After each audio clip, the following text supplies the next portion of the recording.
Imara didn't mean to say it out loud, but when her eyes dropped just for a second, just long enough to process the sheer, overwhelming scale of Kong Tao's standing in the half-light, the words slipped out in a breathless whisper she couldn't take back. That's so big. The air in the penthouse stopped moving. Taos didn't laugh. He didn't smirk. He didn't rush. He just tilted his head, the dark tattoo on his neck pulsing with the rhythm of his heartbeat, and took one slow, heavy step closer. Close enough that she could feel the heat radiating off his unbuttoned shirt. Close enough that her back pressed flat against the cold marble wall of the East Wing. Close enough that she forgot how to breathe. Imara. His voice was a low rumble, the kind of deep vibration that made dangerous men seem terrifyingly calm. Look at me. She did. And the way he was watching her, patient, predatory, yet strangely restrained, made her knees weak. I'll be gentle, he promised softly, his large hand coming up to shield her from the storm outside. I promise. Her pulse hammered in her throat. She wanted to believe him. She did believe him. But this wasn't just about tonight. It wasn't just about the way his massive frame eclipsed the world around her. It was about what would happen after. Because men like Kong Taos didn't do casual. Men like the head of the Black Dragon didn't let go. And if she let him in, really let him in, there would be no walking away. Before we find out just how dangerous Mr. Kong really is, I want to know, where in the world are you watching this love story from? Let me know your country in the comments right now. Okay, let's get into the story. The elevator ride to the 85th floor took long enough for Imara Vance to question every life choice that had led her here. The Skyline Tower wasn't just a building. It was a needle of black glass piercing the clouds, a fortress for people with too much money and too many secrets. When the doors finally slid open, the silence that greeted her was absolute. Ms. Vance. The voice came from the far side of the cavernous living room, deep enough to vibrate through the soles of her heels. Imara stepped forward, her portfolio clutched to her chest like a shield. The man standing by the floor-to-ceiling windows didn't turn immediately. He was a silhouette against the gray afternoon sky, a mountain of broad shoulders and unnatural stillness. When he finally pivoted, Imara's breath hitched. Kong Taos was terrifyingly beautiful. He was taller than she had imagined, dwarfing the luxury furniture around him. His white dress shirt was unbuttoned at the collar, revealing pale skin and the faintest hint of black ink creeping up the side of his throat. He didn't smile. He didn't offer a handshake to bridge the gap between them. He simply gestured to the glass coffee table where a single manila envelope lay. The contract, he said. The words were clipped, precise, and devoid of warmth. Imara approached, opening the folder. Her eyes widened at the figure on the check. It was triple her standard rate. It was enough to pay off her father's business debts in a single month. It was enough to buy her freedom. But freedom always came with a price. There is one condition, Mr. Kong said, his dark eyes locking onto hers, pinning her in place. He pointed toward a set of heavy, double oak doors on the far right side of the penthouse. The East Wing is strictly off-limits. No cleaning staff, no contractors, and especially not you. Do we have an agreement? Ah, yes. Of course, Mr. Kong. Imara stammered, signing the paper before common sense could talk her out of it. I'll just take some measurements for the drapes. He didn't leave. As Imara moved to the massive windows, extending her metal tape measure, the air in the room grew heavy, suffocating. She was used to clients ignoring her, burying their noses in phones or laptops while she worked. But Kong Taos was not ignoring her. She could feel his gaze like a physical weight, pressing against the curve of her spine, tracing the line of her shoulder as she reached up to the glass. The hair on her arm stood up. It was a primal warning, the kind a gazelle feels when the tall grass rustles nearby. Imara spun around, expecting to catch him looking at his watch or the city view. He wasn't looking at the view. He was looking right at her. He stood perfectly still in the center of the room, his hands deep in his pockets, watching her with an intensity that felt less like observation and more like ownership. He didn't look away when she caught him. He didn't blink. He just held her gaze, dark and unreadable, until Imara was the one forced to turn back to the window, her hands trembling as the metal tape snapped back into its case with a loud crack that echoed through the empty room. 3 weeks turned the penthouse into a cage of velvet and silence. Imara had learned the rhythm of the space, the way the afternoon light hit the marble, the hum of the HVAC system, and the ghostly quiet that settled when Kongtus wasn't home. He was a phantom, leaving before she arrived and returning long after she left. Until tonight, a storm was battering the glass walls, turning the city lights into smeared streaks of neon. Imara was on her knees, finalizing the layout for the lounge rug, when a sound shattered the quiet. It wasn't thunder. It was a heavy, wet thud, followed by the undeniable clatter of metal skidding across wood. It came from the east wing. Imara froze. The contract burned in her memory, strictly off limits. But the silence that followed was heavy, pregnant with something wrong. "Mr. Kong," she called out. No answer. Only a low, ragged groan. Her heart hammered against her ribs as she approached the double oak doors. Fear told her to run to the elevator. Instinct told her to open the door. Her hand trembled on the cold brass handle. She pushed. The room beyond wasn't a bedroom. It was a war room. Monitors lined the far wall, flickering with security feeds. A steel table in the center was covered in black handguns and dismantled silencers. And there, gripping the edge of the table with white-knuckled desperation, was TOS. He looked up, and Imara gasped. The pristine white shirt was gone, shredded and discarded on the floor. His torso was a map of old scars, but her eyes fixed on the fresh, angry wound in his side, oozing dark crimson over the intricate ink on his ribs. He was pale, his skin slick with sweat, eyes glazed with feverish exhaustion. "I told you," he rasped, his voice sounding like gravel grinding together, "never to come in here." He took a step toward her, perhaps to intimidate her, perhaps to push her out. But his legs betrayed him. His knees buckled. Imara moved before she thought, rushing forward just as his massive frame pitched sideways. She caught him, or tried to. The sheer weight of him nearly crushed her, driving her down to the floor with him. He landed heavily against her chest, his head dropping onto her shoulder.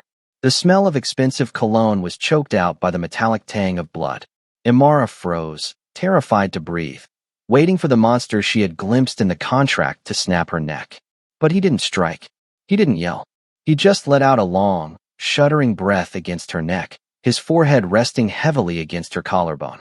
For the first time, the terrifying stillness was gone. He wasn't a statue or a kingpin. He was just a man, heavy with pain, bleeding out in the arms of the only person who had dared to open the door.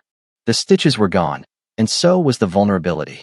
In the weeks since the incident in the East Wing, Kong TOS had rebuilt his walls, adding reinforced steel where the cracks had been. The penthouse had shifted from a workspace into a gilded cage. It started when Imara tried to call the elevator at 6 p.m. The button remained dark. When she buzzed the lobby, a monotone voice informed her that Mr. Kang's private transport was waiting in the secure basement garage, and that pedestrian exit was no longer authorized. Fury, hot and sharp, overrode her fear.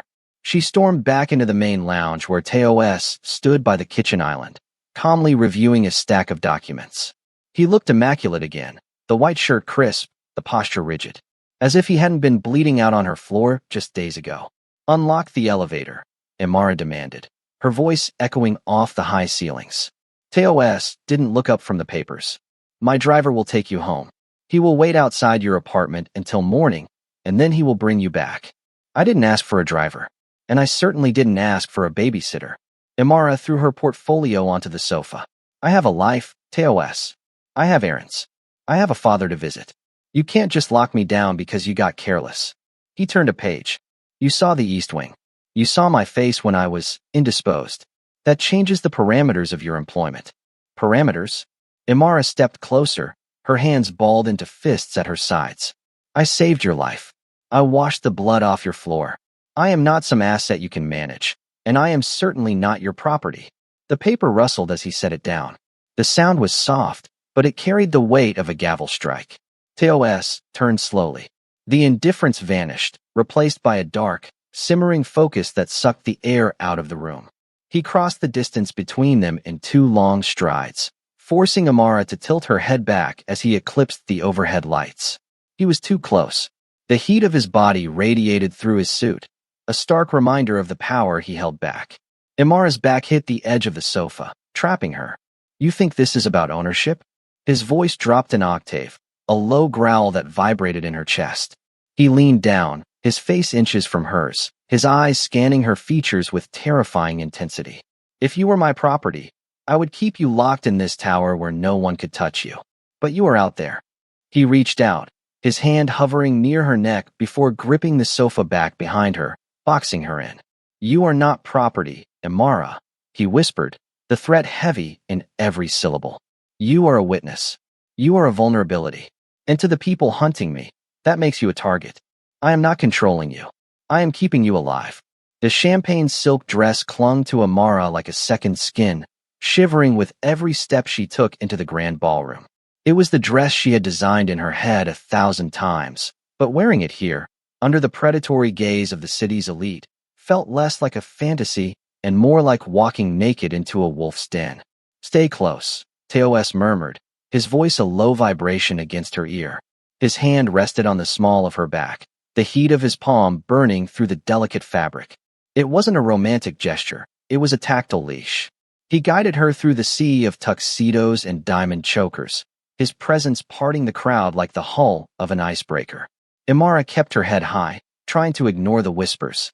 To the world, she was the mysterious date of the reclusive skyline owner. To Teos, she was bait he refused to let out of his sight. I need air, Imara whispered, the scent of expensive perfume and hidden malice making her dizzy. We don't separate, Teos replied, his eyes scanning the perimeter, cold and calculating. He signaled a passing waiter. Water. The waiter, a slender man with a bowed head, pivoted sharply. He moved too fast. Imara frowned. Waiters were trained to glide, not rush. As he reached for the tray, the light caught not on crystal, but on steel. It happened in the space between heartbeats. The waiter didn't reach for a glass. His hand whipped out from beneath a napkin, a serrated steak knife aiming straight for Imara's ribs. She didn't even have time to scream. A massive hand shot past her face, moving with the blurring speed of a striking cobra. Teos caught the assassin's wrist inches from Imara's stomach. The momentum of the stop was so violent it sent a shockwave of air against her skin. For a second, the scene froze. The music played on. The guests laughed. Then, Teos tightened his grip. His expression didn't change.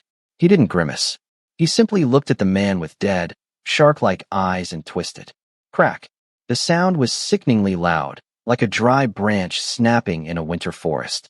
The knife clattered to the floor, followed instantly by the assassin's scream. The music died. The laughter evaporated. Teos didn't let go. He held the man's broken arm suspended in the air, using his immense height to dangle the attacker like a rag doll. He stepped in front of Imara, his broad back blocking her from the room's view, shielding her from the violence he was inflicting.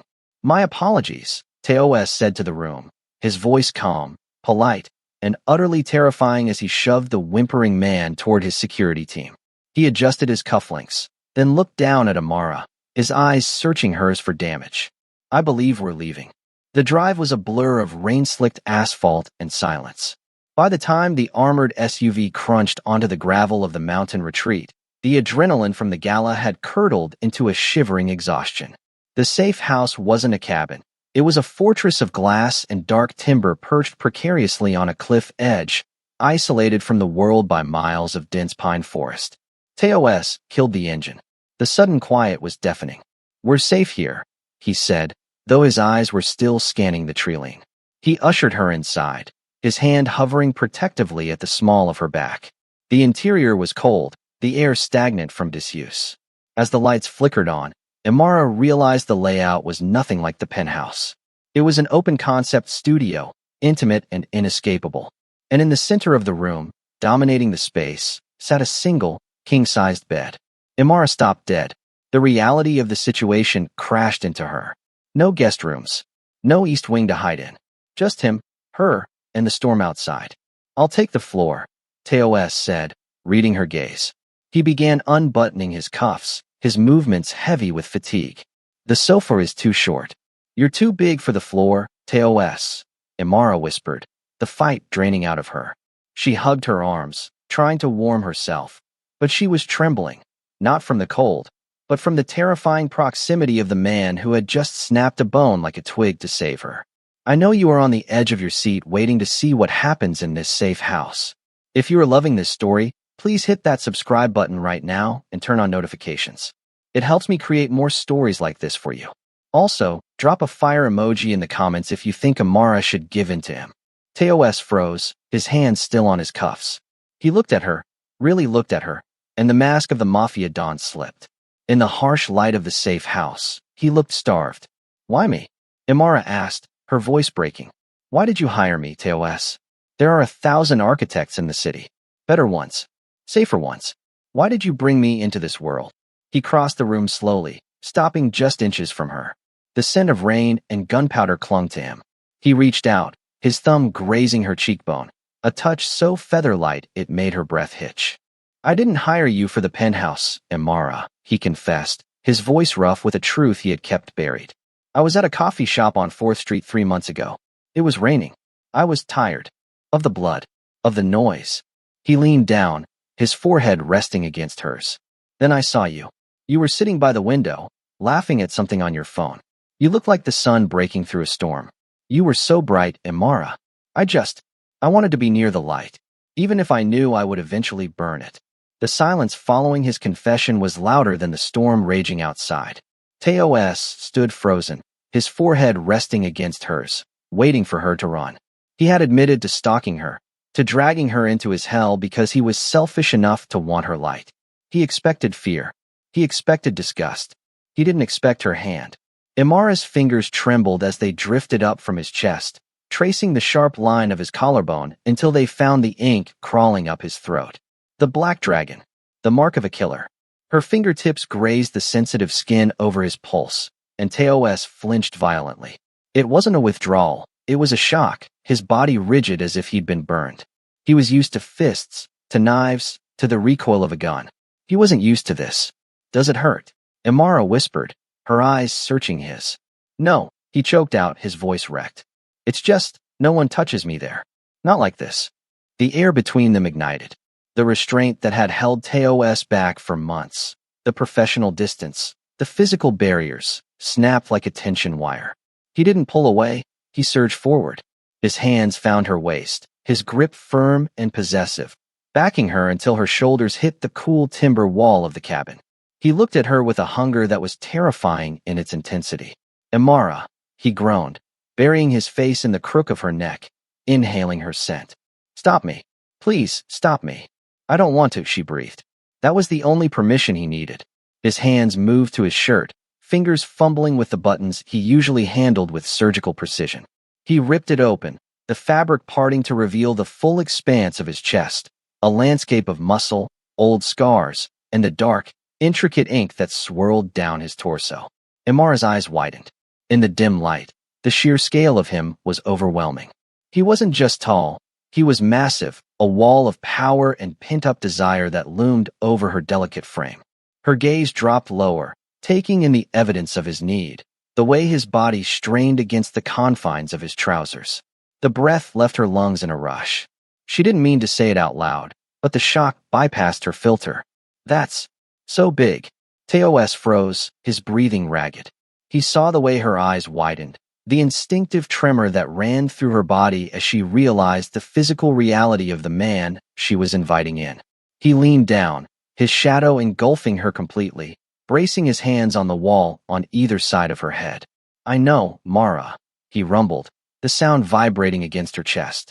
He brushed his thumb over her bottom lip, his touch agonizingly slow. But you don't have to be afraid. I'll be gentle. I promise. The phone on the nightstand didn't ring. It simply lit up the dark room like a warning flare. Teos reached for it, his body tensing against Amara's back. He answered, his voice rough with sleep. Uncle. The voice on the other end was a jagged whisper. Forgive me, nephew. They threatened Giant. I gave them the mountain. Teos moved before the line went dead. He didn't explain. He grabbed Amara, rolling them off the bed just as the front window exploded inward. Shards of glass sprayed the duvet where they had been laying seconds ago. The safe house was no longer safe. It was a kill box. Stay down, Teos roared, flipping the heavy oak table for cover. He was a blur of motion, a pistol materializing in his hand as he returned fire into the darkness outside. Bullets chewed through the timber walls, sending splinters flying like shrapnel. Amara pressed her face into the floorboards, covering her ears, but the noise was deafening. Through the chaos, she saw a shadow detach itself from the broken window. A golden viper soldier had flanked them, stepping through the shattered glass, raising a shotgun toward Teos's exposed back. Teos was focused on the front door. He didn't see him. Imara didn't think. Her hand found the spare Glock Teos had left near the bed. It was heavy, cold, and smelled of oil. She lifted it, the weight foreign and terrifying in her grip. She pointed it at the shadow and squeezed. The recoil jarred her entire shoulder, a violent kick that knocked the wind out of her. The shadow crumpled. Suddenly, the shooting stopped. The silence that followed was ringing and absolute. Teos spun around, his weapon raised, expecting a second wave. Instead, he saw the dead man on the floor, and then he saw Imara. She was kneeling amidst the glass, the smoking gun slipping from her fingers. She wasn't crying. She was shaking, a violent, full-body tremor that she couldn't control. Teos didn't check the perimeter. He didn't check the body. He scrambled toward her, kicking the weapon away as if it were a venomous snake. He pulled her into his chest, his hands frantically checking her for wounds, smearing his own blood onto her champagne silk slip. "Mara," he choked out. He grabbed her face, forcing her to look at him. Her eyes were wide, vacant, staring at nothing. He looked devastated. The bullet wound in his side from weeks ago hadn't hurt him this much. Seeing the gun in her hand, seeing the violence reflected in her eyes, that broke him. "I promised," he whispered, his forehead pressing against hers, his voice cracking with self-loathing. "I promised to keep you clean. I promised to be gentle. And now look at what I've done to you." The rain had stopped, leaving the city slick and black under the neon lights. Kong Teos walked into the headquarters of the Golden Vipers not as a conqueror, but as a ghost. He wore a fresh suit, black on black, impeccable and sharp. He carried no gun. He carried no knife. The guards at the entrance of the abandoned shipping terminal, the Vipers' true seat of power, didn't know what to do. They raised their rifles, fingers twitching on triggers, terrified by the sheer size of the man walking toward them. Teos didn't slow down. He simply raised his empty hands, palms open. "Take me to Chairman Han," he said. They marched him into the central office, a glass box overlooking the warehouse floor. Han, an older man with a scar bisecting his lip, sat behind a mahogany desk, flanked by a dozen armed soldiers. He looked at Teos with a mixture of suspicion and glee. "The Black Dragon walks into my house unarmed," Han sneered, leaning back. "Have you finally lost your mind, Teos? Or did you come to die?" "I came to trade," Teos said. His voice was steady, betraying none of the ruin inside him. He reached into his jacket pocket. The guards tensed, safeties clicking off. Teos moved slowly, pulling out not a weapon, but a heavy iron key ring and a folded deed. He tossed them onto the desk. The metal rang out in the silence. The Skyline Tower, the shipping routes, the North District, Teos listed them off like items on a grocery list. "It's all there. My father's empire. Everything I built." Han stared at the keys. Greed flickered in his eyes, warring with disbelief. "And what is the price for this kingdom? Your life?" "No," Teos said. "Hers." The room went deadly quiet. Han laughed, a dry, rasping sound. "You give up the crown for a woman? The architect? You are weak, nephew. Your father would be ashamed." "My father is dead," Teos replied. "And if you touch her again, you will be too. You are in no position to threaten me." Han shouted, slamming his hand on the desk. "You are alone. You are nothing." Teos looked at the men surrounding him. He could kill 3 of them before they dropped him. But 3 wasn't enough. Imara needed 0 enemies. Slowly, agonizingly, Kong Teos lowered his massive frame. He sank down, one knee hitting the concrete floor, then the other. The sight of the giant bowing his head sucked the air out of the room. He didn't look at the floor. He looked straight at Han, his eyes burning with a cold, terrifying resolve. "You want to be the king?" Teos asked, his voice low and final. "Fine. Take the crown. Take the city. But you leave the girl. She does not exist to you anymore." He waited, a weapon sheathed in surrender, trading his legacy for her breath. Han touched the keys to the Skyline Tower, his fingers trembling with victory. That was his mistake. The moment his skin grazed the cold metal, the warehouse lights died. Teos didn't rise from his knees. He exploded from them. The surrender had not been an act of submission. It was a Trojan horse. In the pitch black, the Black Dragon didn't need to see. He needed to hunt. The chaos that followed wasn't a fight. It was an extermination. By the time the emergency floodlights flickered back on, the Golden Viper leadership had ceased to exist. Teos stood alone in the center of the room, straightening his cuffs. He looked at the carnage, then at the exit. He didn't go back to the tower. He didn't go back to the money. He vanished into the rain. 3 months bled into a gray haze. Imara was back in her small storefront office. The Skyline Commission was finished, the money wired anonymously to her account, wiping her debts clean.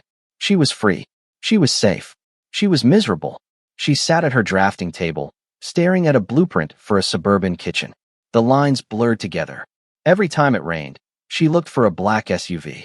Every time a tall man walked past the window, her heart hammered against her ribs, only to break when he turned out to be a stranger. She had survived the war, but the silence was killing her. The bell above the shop door chimed. "I'm sorry, we're closing," Imara called out, not lifting her head from her hands. "I'm not looking for an architect." The voice was deep, vibrating through the floorboards, but it lacked the cold, metallic edge of the Mafia dawn. It was warm. It was human. Imara's breath hitched. She looked up slowly, terrified it was a dream. A shadow fell across her desk, a massive, encompassing shadow that she knew better than her own. Kong Teos filled the doorway, blocking out the streetlights. But the armor was gone. There was no Italian suit, no tie, no gun holster. He wore a soft, charcoal knit sweater that hugged his broad shoulders and dark jeans. His hair was loose, falling over his forehead, softening the sharp angles of his face. He looked different. He looked free. He walked toward her, the floorboards groaning under his weight, but his movements were unhurried. He stopped at the edge of her desk, his hands that had destroyed an empire for her, resting gently on the wood. He waited for her to realize he was real. "I told you, Mara," he said, a small, genuine smile touching his lips for the first time, reaching his eyes. "I'd be gentle."